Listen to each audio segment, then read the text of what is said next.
Good evening, and welcome to a meeting of the Chesapeake School Board. Our printed agenda is available in the back of the room if you wish to follow the business items we'll be discussing this evening. Roll call, Dr. Smith.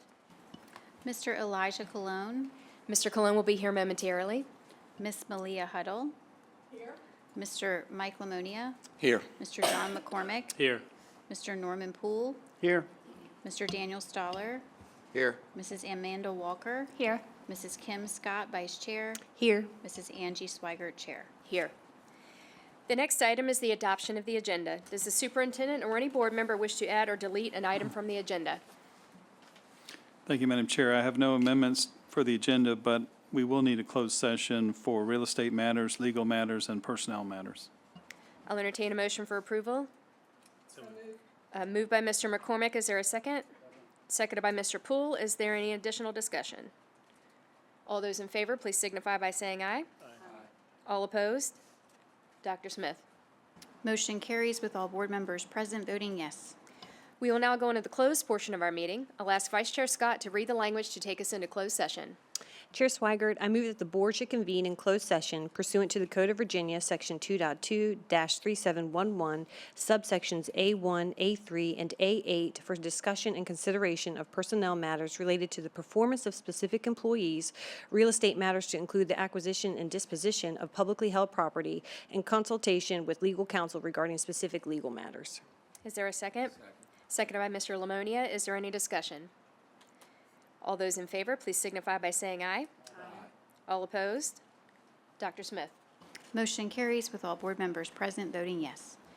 Before we move into closed session and in accordance with Bylaw 2-33, we will need a motion to approve the remote participation of Sands Anderson attorney Nikki Chook, who will join us for the discussion in closed session. I'll entertain a motion for approval. Moved by Mr. Lamonia. Is there a second? Seconded by Ms. Scott. Is there any discussion? All those in favor, please signify by saying aye. All opposed? Dr. Smith. Motion carries with all board members present voting yes. We are now in closed session.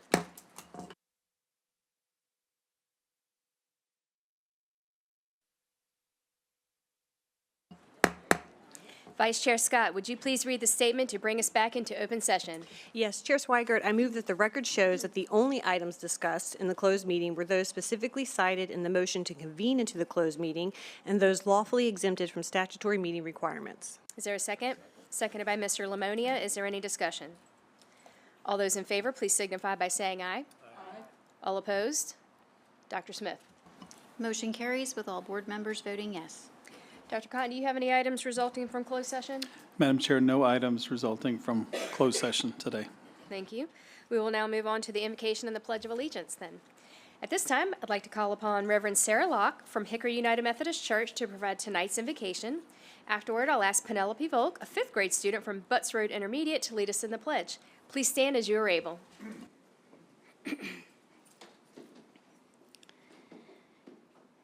Let us pray.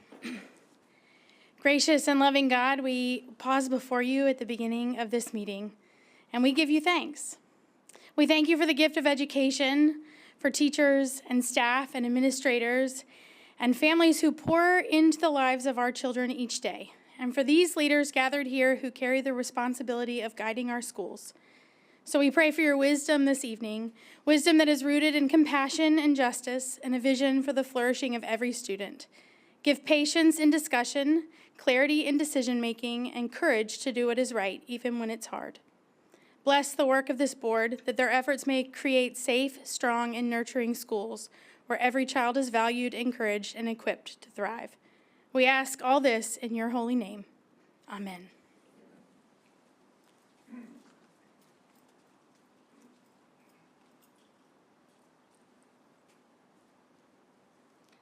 I pledge allegiance to the flag of the United States of America and to the republic for which it stands, one nation, under God, indivisible, with liberty and justice for all.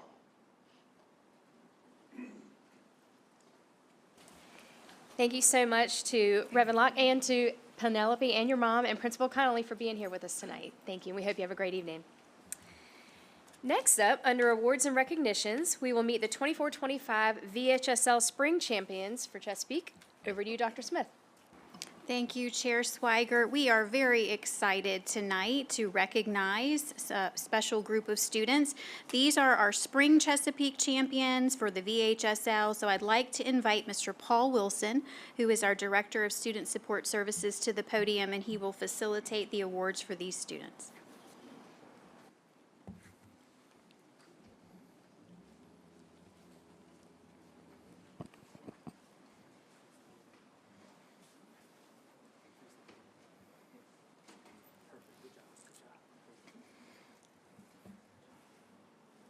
Good evening, Chair Swigert, Vice Chair Scott, members of the school board, Dr. Cotton, and members of the superintendent's cabinet. One of the great privileges of the Department of Student Support Services is being able to celebrate the achievements and successes of the students and coaches in Chesapeake Public Schools. Tonight is one of those nights as we're here to recognize the Virginia High School League Chesapeake champions who earned first, second, or third place honors in girls and boys outdoor track, boys and girls tennis, boys and girls soccer, baseball, and softball during the spring of the 24-25 school year. We will recognize these students in two different groups tonight, as well as the coaches that have helped them this school year. Our first group of students and coaches finished first, second, or third in the VHSL State Girls and Boys Outdoor Track Individual Competition this past spring. Finishing first, second, or third in the state is a remarkable accomplishment worthy of celebration and recognition. Some students in this group not only finished first in the state, but also earned state records in doing so. We are incredibly proud of our VHSL track athletes from the spring 2025 season. Students and coaches, when I call your name, please take one step forward. In girls outdoor track and field, we have from Deep Creek High School, Destiny Gatling, who was first place in the high jump with 5 feet 6 inches, and third place in the 100-meter dash with 12.09 seconds. The coach is Andre Twine.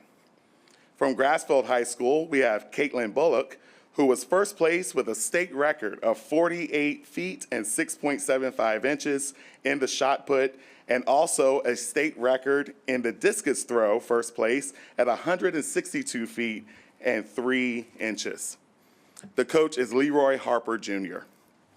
And from Oscar Smith High School, we have Marcel Brown, first place in the high jump at 6 feet.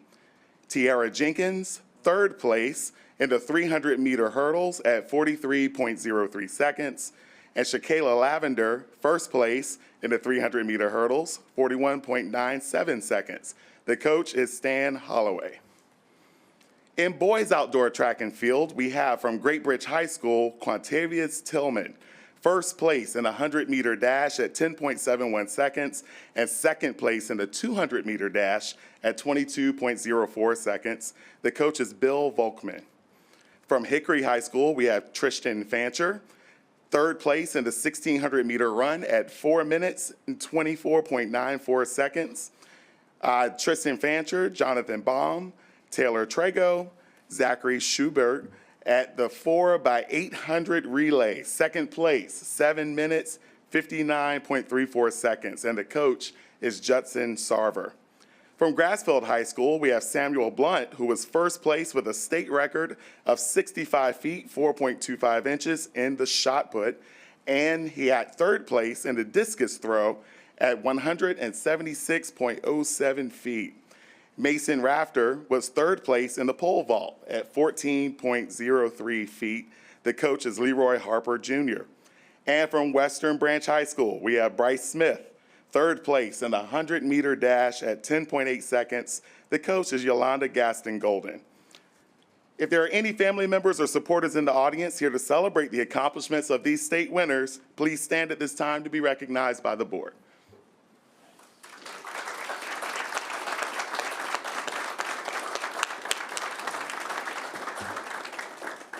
Congratulations to our VHSL girls and boys outdoor individual track champions and their coaches. It's now time for you to move to the right to meet the members of the school board.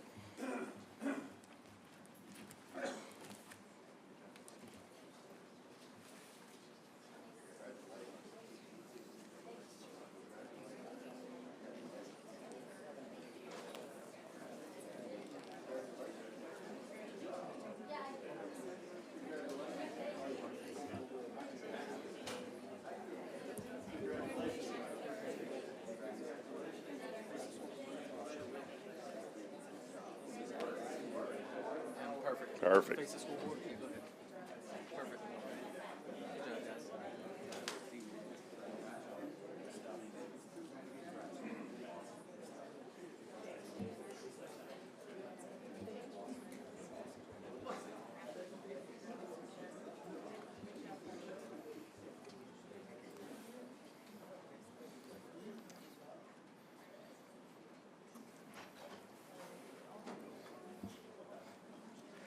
Our second group of students and coaches earned all-state honors in boys and girls soccer, baseball, and softball, or finished first, second, or third in the VHSL State Boys or Girls Tennis Championship this past spring.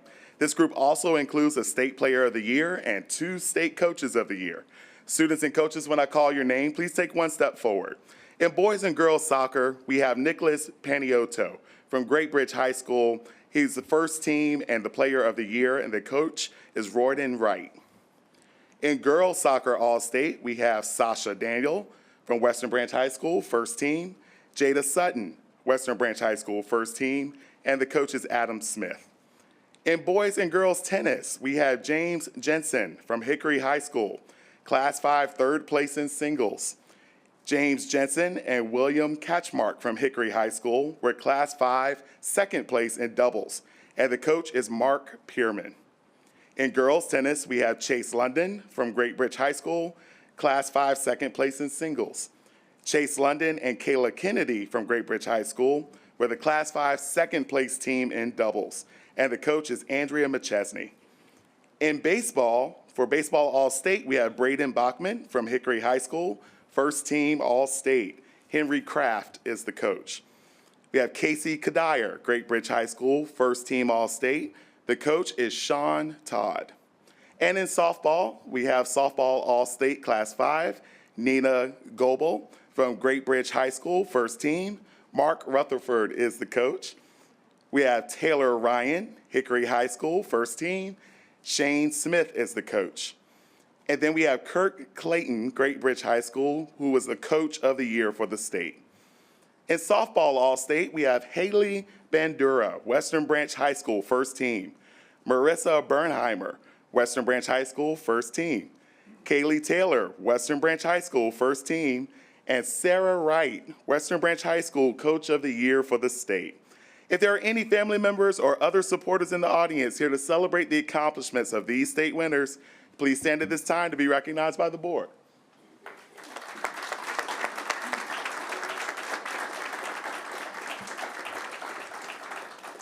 Congratulations to our VHSL soccer, tennis, baseball, and softball honorees and their coaches. It's now time for you to move to the right and meet the members of the school board.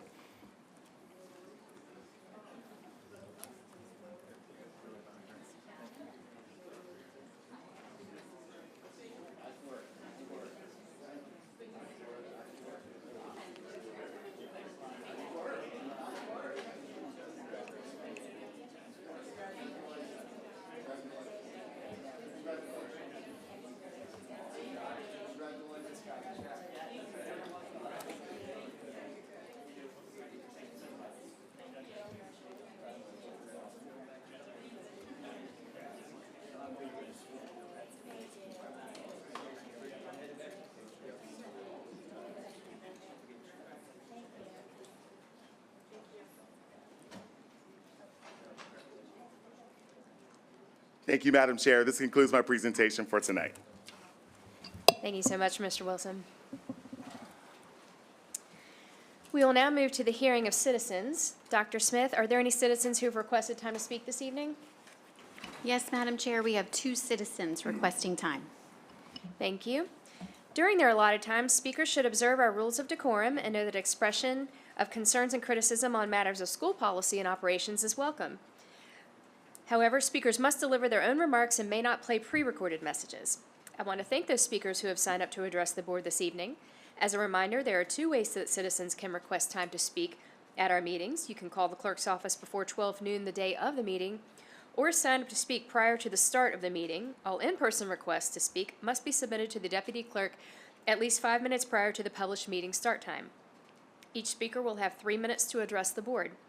Once your allotted time is over, we ask that you promptly exit the podium And we ask that you refrain from any behavior that disrupts the meeting, including the use of profanity, applause, cheering, or jeering. Dr. Smith, please call the first speaker. Yes, I'd like to invite speaker number 1 to the podium. We ask our speakers to start with their name and city of residence before they begin their remarks. Good evening, Brad Moore, resident of Chesapeake, and I'm here to discuss recent improvements to schools in the South Norfolk community. Madam Chair, school board members, Dr. Cotton and staff, I'm here this evening speaking on behalf of the South Norfolk Civic League as president to express our gratitude for the work and investment that have been put into Portlock Primary School, Truett Intermediate School, and Oscar Smith Middle School. First, though it was missing for more than 2 years, we greatly appreciate the administration taking our concerns into consideration and replacing the signage at Portlock Primary with a marquee.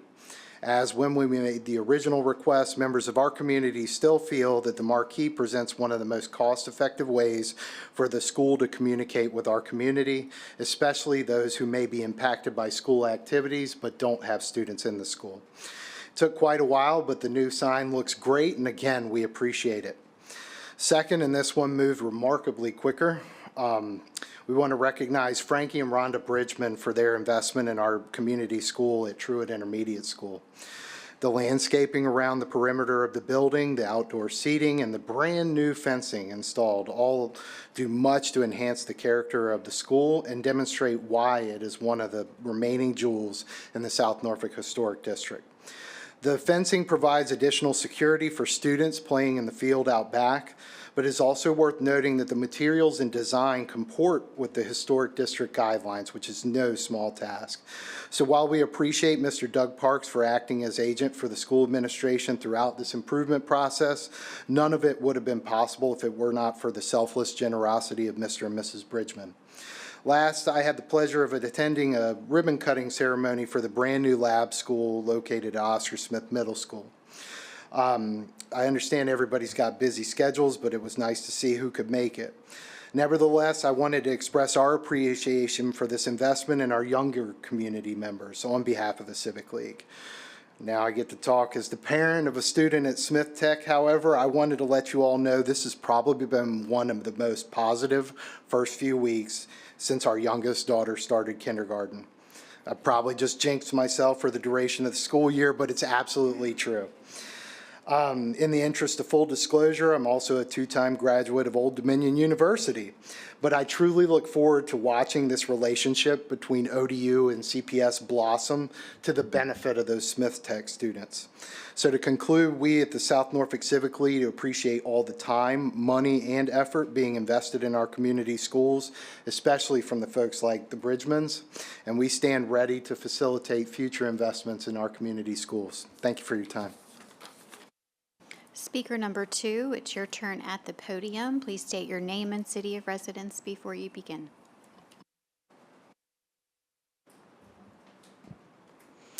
I'm Caitlin Rittenauer, and I'm a resident and educator in Chesapeake. Tonight, I speak as president of the Chesapeake Education Association, the union for all Chesapeake Public Schools employees.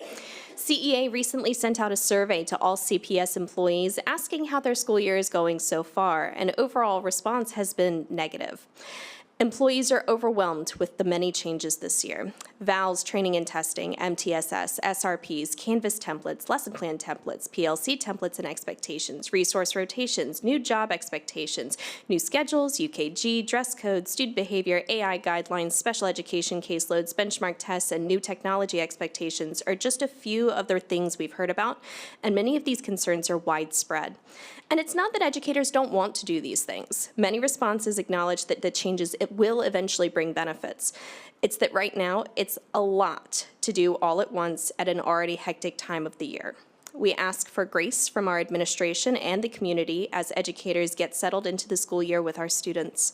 Please continue to give educators the benefit of the doubt and ask questions from a supportive mindset rather than an accusatory one. As much as we tell educators they are superheroes, and they are, we are still human. We appreciate Dr. Austin and his team for meeting with us earlier this month to discuss some of our beginning of the year questions and concerns. Members should have received the summary of our meeting in their email inboxes just now.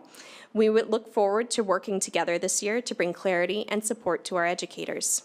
We'd like to invite our newest coworkers to our social on Tuesday, October 7th from 4 to 7 p.m. at Wine Styles on Battlefield Boulevard. We're interested in hearing how your transfer or first year in education is going and how we can better support you in this unique year. Thank you. This concludes our speakers for this evening. Thank you for sharing your comments. Our practice is to receive information, however, we do not usually engage in dialogue, and that is our intent tonight. If appropriate and not already provided, someone from the superintendent's staff will evaluate your concern and provide a response.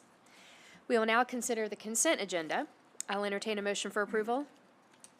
Moved by Ms. Scott. Is there a second? Seconded by Mr. Poole. Is there any discussion? All those in favor, please signify by saying aye. Aye. All opposed? Dr. Smith. Motion carries with all board members voting yes. We will now move over to the information agenda. The first item tonight is our monthly financial report. Ms. Glod.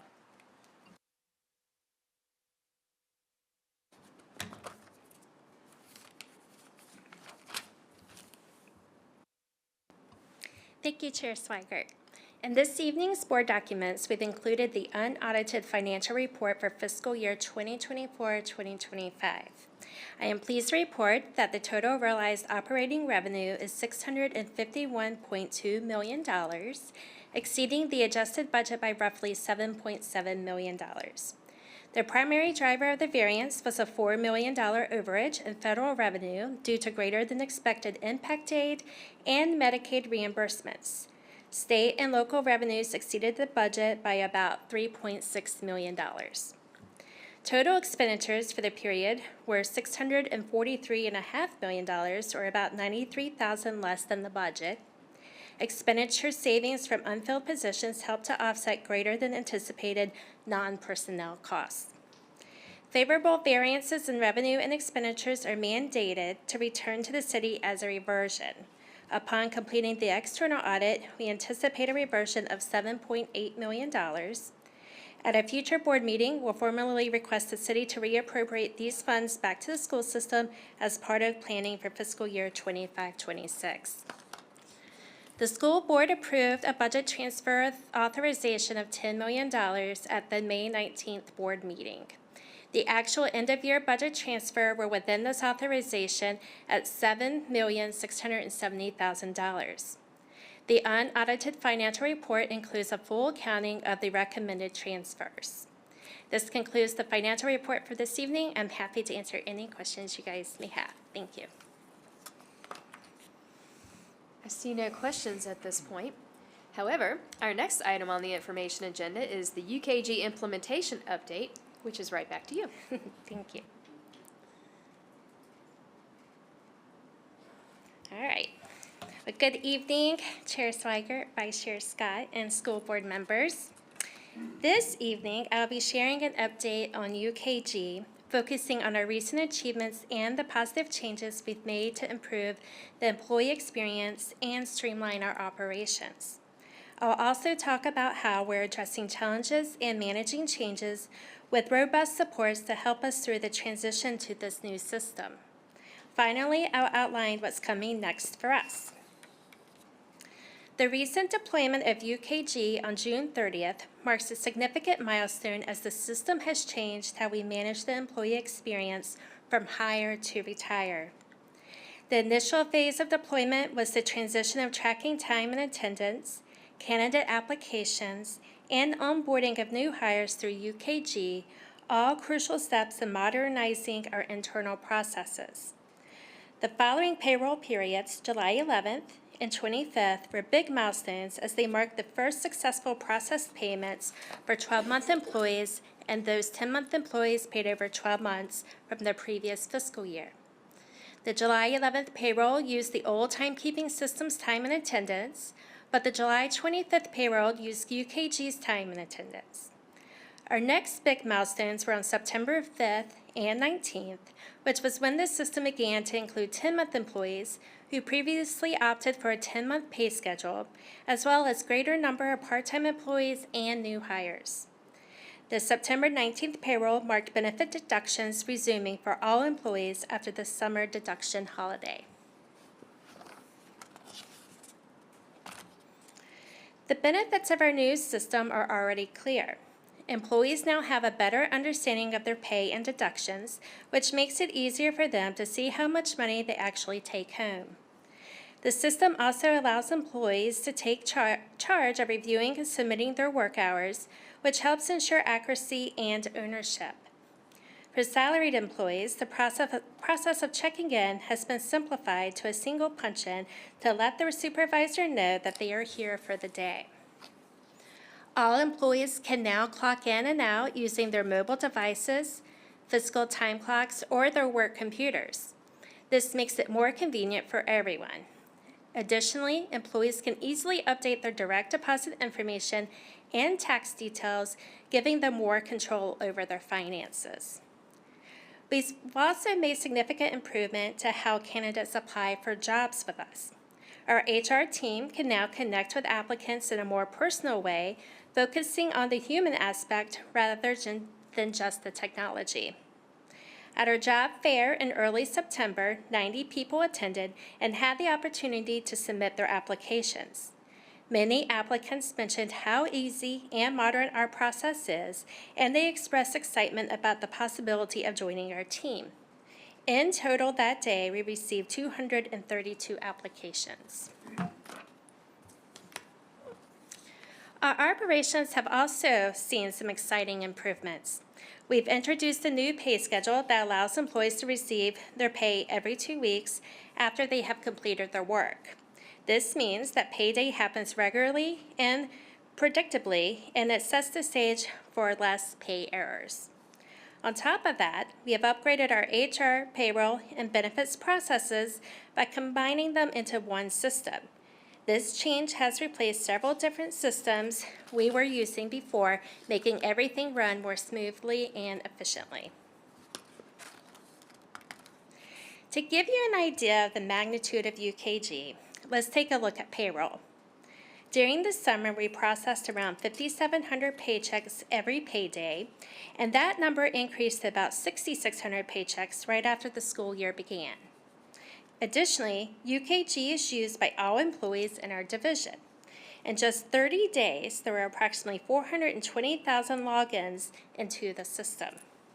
And UKG isn't just for our current employees. It's also used by applicants from outside CPS. Since launching this system through September 5th, we received a total of 3,400 job applications. Implementing a system as large as UKG naturally presented some challenges. Both the user experience and payroll have been affected by various internal and external factors, which is not uncommon for a system of this size. Fortunately, we have already tackled many of these issues. The internal challenges stem primarily from complexities with our implementation consultants. As a result, the user experience was subpar. There were not enough job aids or training materials available, and certain workflows needed improvement. To address these challenges, we created plans to navigate these issues, focusing on improving configuration, providing greater job aids and training, and refining workflows. We're also actively securing the right resources to help support us as we move to the next phase of the project. External challenges compounded the issues at hand. For instance, we had to manage city garnishments starting in July, which we were legally required to handle. Additionally, our new ID badges faced production delays from our vendor. Despite these challenges, the error rate in payroll has been low. So far, it stands at about 1.6% for all payrolls processed through September 5th. Most errors have been issues like checks being mailed, delayed payments due to unrecorded extra hours worked, and a small deduction error of $5 or less for those who were impacted. We sincerely care about that 1.6% because we understand how a payroll error can affect an employee. We are committed to taking action and finding solutions as soon as we learn about any of these issues. We understand that these challenges and payroll errors are a source of frustration for some employees. We have listened and responded by implementing a range of resources and assistance. This includes providing 29 job aids and training videos on the help desk, conducting training sessions with principals and timekeepers before the start of school, and establishing a dedicated chat space for timekeepers. We have put in place additional customer service support to assist with inquiries via Let's Talk, help desk, phone calls, and email. In addition, we have taken proactive measures in providing advanced notification of pay problems to employees as we become aware of them. We ran several off-cycle pay runs to address known pay issues as quickly as we have been able, and we rolled out a financial wellness program. Last, a transition supplement equivalent to 1 week's pay was provided to all returning employees at the start of their fiscal year 2026 contract, demonstrating our commitment to a smooth transition. From July 1st to September 17th, we received 2,215 Let's Talk dialogues. The table on this slide is a snippet from the Let's Talk dashboard reflecting how we are doing. We have an average customer service rating score of an 8.8 out of 10, with 228 positive experiences and 29 negative experiences. The average age of a dialogue is 2.4 days. The high volume of questions and research required to answer some questions drive the average age beyond a response time standard of 2 days. Please note that while we may not have immediate answers to some questions, we diligently work to find solutions and respond to employees once we have answers. While not reflected on this slide, I want to also share that we have received 349 UKG help desk tickets since July 1st. The satisfaction rating for these help desk tickets was 96%. This chart provides us greater insight into our Let's Talk average weekly customer service score since July 1st. After the first pay processed by the system, we began to see a dip in our average weekly customer service score. By the end of July, our average customer score dropped to just below 8. However, it began to steadily improve through August 25th. This was a critical time period as we were able to deploy the system with a subset of our total employee population before school was back in session. It allowed us to continue to work on configuration, job aids, training, and workflow. The improvement seen through August 25th is believed to be driven by improved functionality, availability of job aids and training, and better workflows. Customer service began to dip again starting August 25th.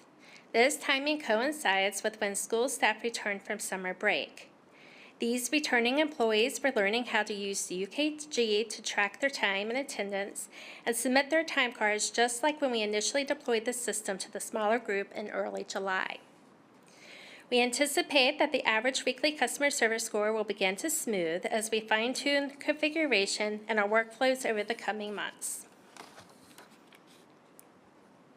Looking ahead, our focus remains on continuous improvement and optimization. Extra duties will be tracked directly within UKG, eliminating pay processing delays. We're actively exploring alternative solutions to mail checks, and new badges will soon be available to facilitate easier clocking. Additionally, we are improving the support we receive from our implementation contractors and UKG to ensure we have the system running smoothly. Our goal remains clear. We want to make the most of this new system by improving how we work together and fine-tuning its setup to better serve everyone. Before concluding this presentation, I want to take a minute to recognize that the deployment of UKG is a testament to the hard work and dedication of many individuals. This includes our employees, timekeepers, and supervisors whose patience, adaptability, and commitment have been invaluable. Special recognition goes to the project team for their tireless efforts over the past 2 years in bringing this transformative system to fruition, and to their staff who have also been working hard to launch and deploy UKG. Their passion for optimizing operations and providing the best for CPS employees is evident and inspiring. This collective endeavor of many has laid a strong foundation for a more efficient, transparent, and employee-centric future. With that, Thank you for your time this evening, and I'm happy to take any questions.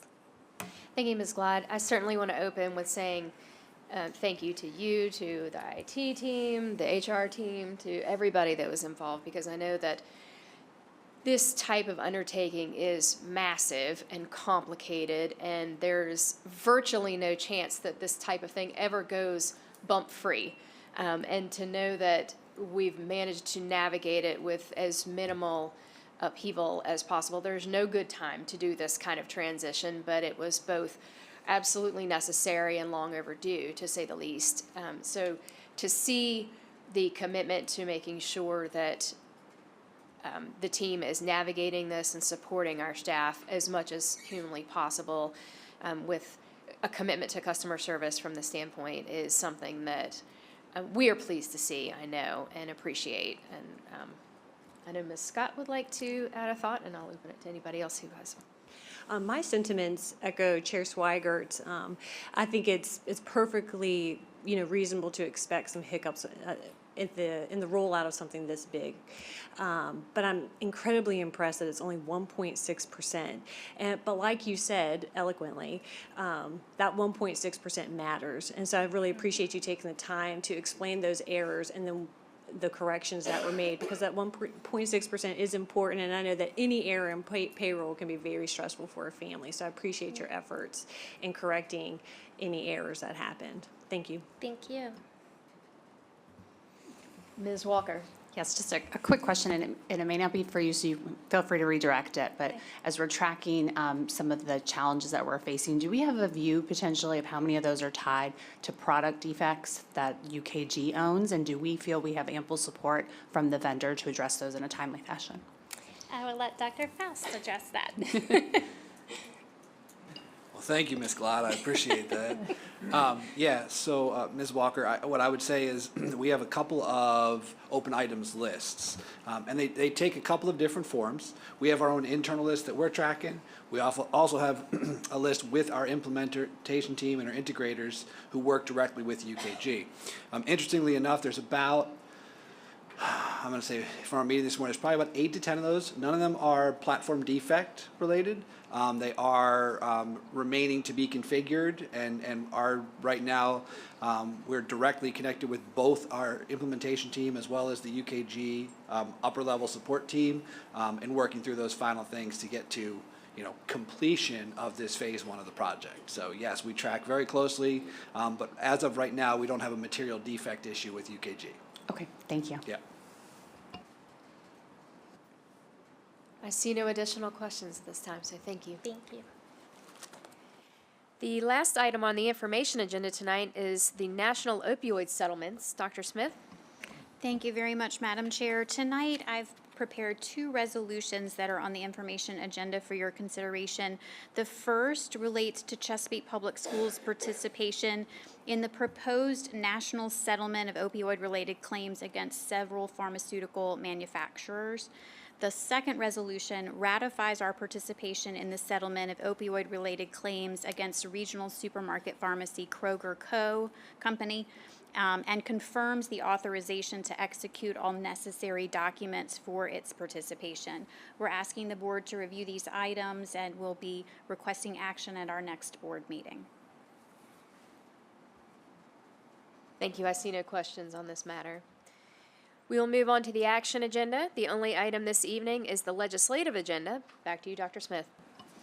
Thank you very much. At the last meeting, you may remember we provided a draft copy of the proposed legislative agenda items for the 2026, believe it or not, General Assembly session. As a reminder, there are 4 top priorities for this year's session that we included in that document. There's also some items that the board and staff support and items we oppose. But just to reiterate, our key priorities would be to modernize for tomorrow by investing in capital improvements, reform funding structures to reflect modern educational costs, strengthen school safety and mental health resources, and expand learning pathways for every student. So we're presenting the final draft tonight for the board's consideration, and so we'd like to ask for your approval. I'll entertain that motion for approval. Moved by Ms. Scott. Is there a second? Seconded by Mr. Lamoni. I heard that one first anyway. Is there any discussion?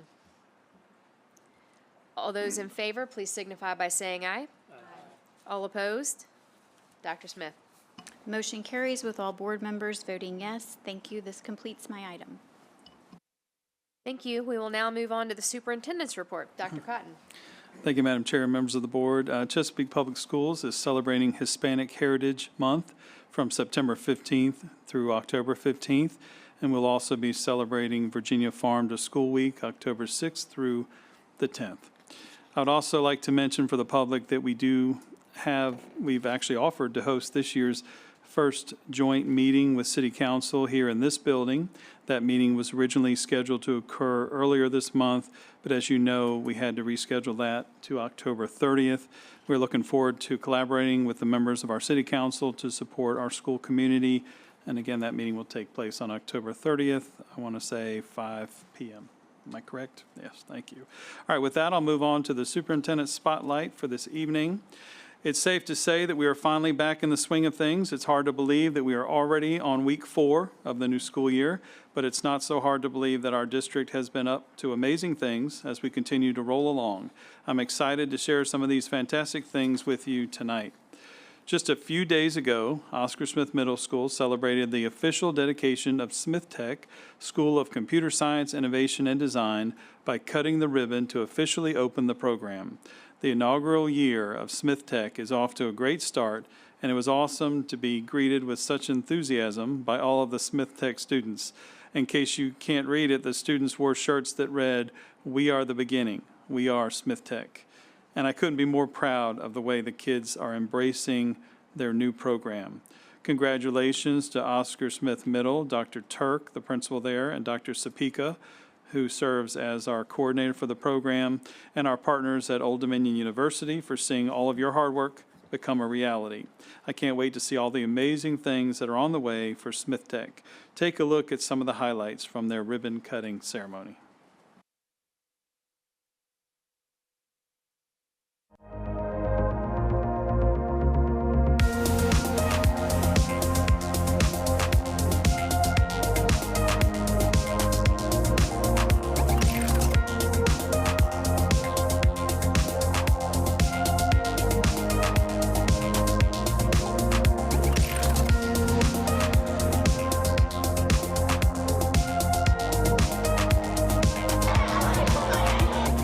Here today at Smith Tech.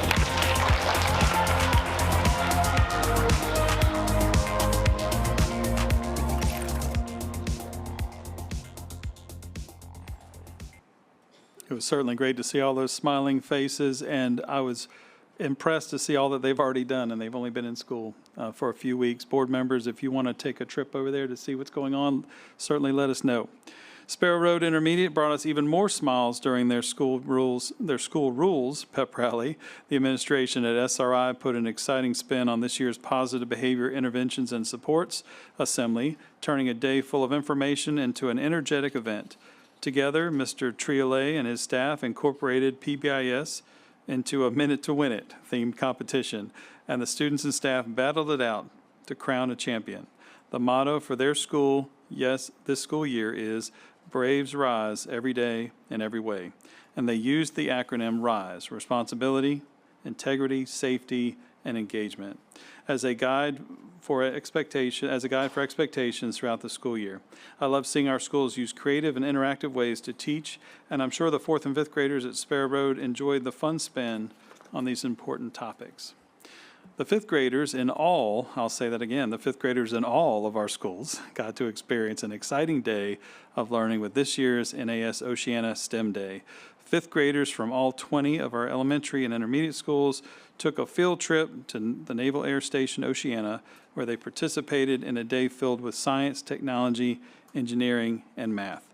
I had the opportunity to explore the event with board member Mr. Poole, who may have misbehaved a little bit, I'll just put that out there, and other members of our team, and it's safe to say that we were all impressed by the different exhibits and demonstrations.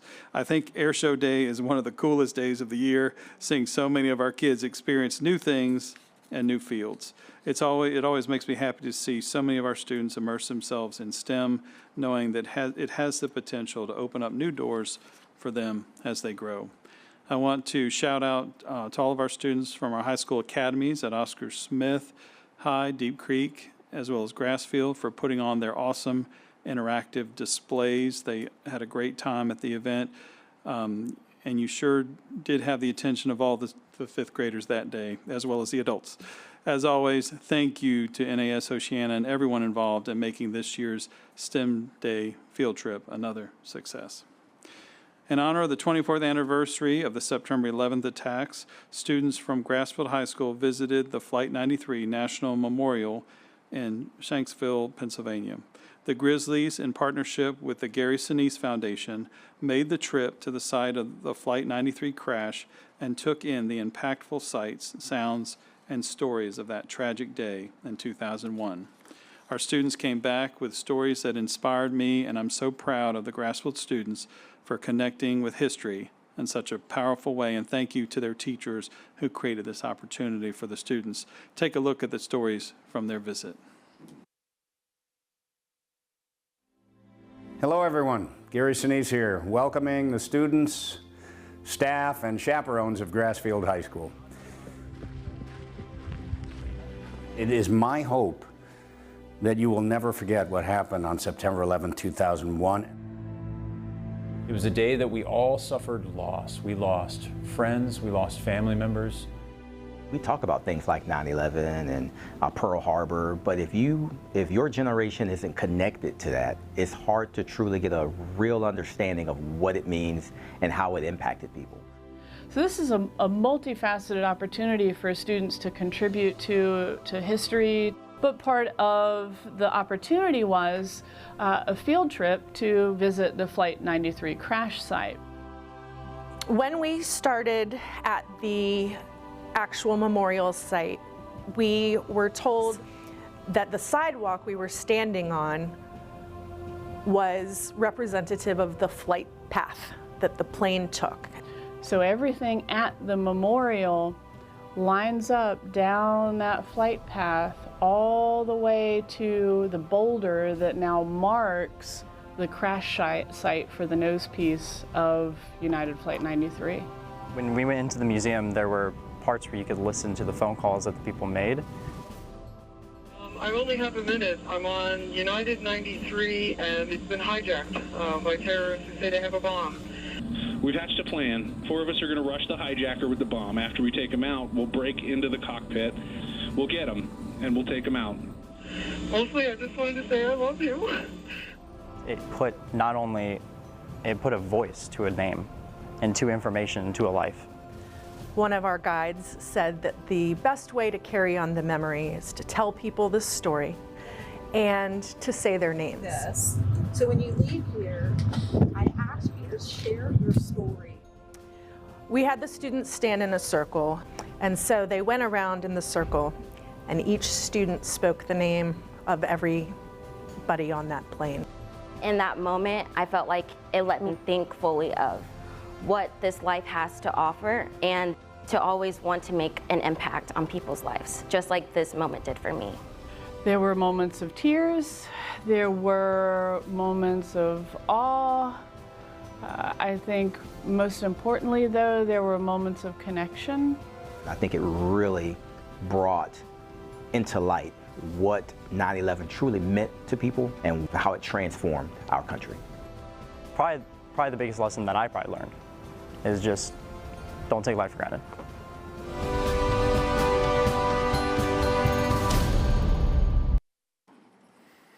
Such a powerful video, I'm sure you would agree. And thank you to Grassfield High School and the Gary Sinise Foundation for making that happen. Again, these are the kinds of experiences we want to create for our students. Last week, Old Dominion University recognized one of our teachers for their impact in the classroom. Mrs. Lindsay Wood, a special education teacher at Hickory Elementary, was recognized by ODU Athletics as a part of their Extra Yard for Teachers program. Representatives from the ODU Athletics Department, as well as some ODU football players, fresh off of a big win, showed up to surprise Mrs. Wood and gift her with some ODU gear and donations for her classroom. Thank you to ODU for honoring one of our own, and congratulations to Mrs. Wood for this special recognition and for all of your hard work. Teachers like Mrs. Wood inspire our students to be the best that they can be, and some of our students at Western Branch High School are using that inspiration to chase their dreams to become educators themselves. The Western Branch Teachers for Tomorrow program, led by Ms. Christy Hanna, had the opportunity to visit the campus of Virginia Tech in Blacksburg to participate in their annual VTeach conference. During the conference, the Bruins explored 8 undergraduate licensure programs, connected with students and families from the Montgomery County area, and enjoyed a full day exploring the campus. Overall, it was an exciting day experiencing life on a college campus and getting firsthand experience in seeing what college courses in a field of education may look like. Thank you to Ms. Hanna, Western Branch, and Virginia Tech for making this opportunity a reality for our future teachers. As always, we are so grateful for the work that our community partners do to support our district and our efforts. To close tonight, I wanted to say a massive thank you to Placer American and the New Chesapeake Men for Progress for their donations to our schools. Placer American donated $1,500 each to Carver Intermediate, Truett Intermediate, and Georgetown Primary. The New Chesapeake Men for Progress donated $500 each to Carver Intermediate, Truett Intermediate, Rena B. Wright Primary, Thurgood Marshall Elementary, and the Chesapeake Center for Student Success. Thank you to Placer and NCMP for making an impact in the lives of our students. We truly could not do it without our community partners. Thank you, Madam Chair and members of the board. This completes my spotlight for this evening. Thank you, Dr. Cotton. Last on our agenda this evening is board member items. Does any board member have an item to bring before the group? Seeing none, I will declare this meeting adjourned.